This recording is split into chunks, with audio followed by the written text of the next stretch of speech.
Isang pinagpalang araw sa ating lahat. May installation tayo ngayon. 5 kilowatt setup sa napakagandang farm.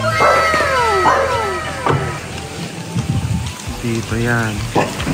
Somewhere in Cavite. Siya! Dito maglalagay ng mga solar panel. At gagawin lang namin tong isang araw na installation. Alright.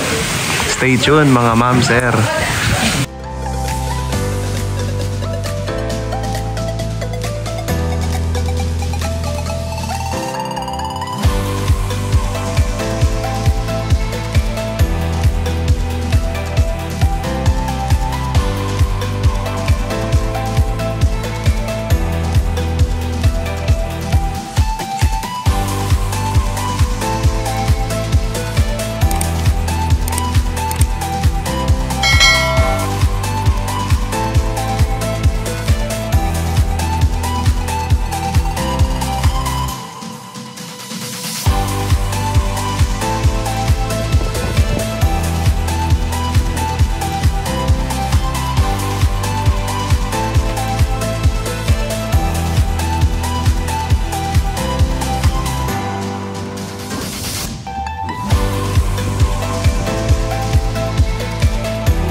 Tapos na po ang ating setup.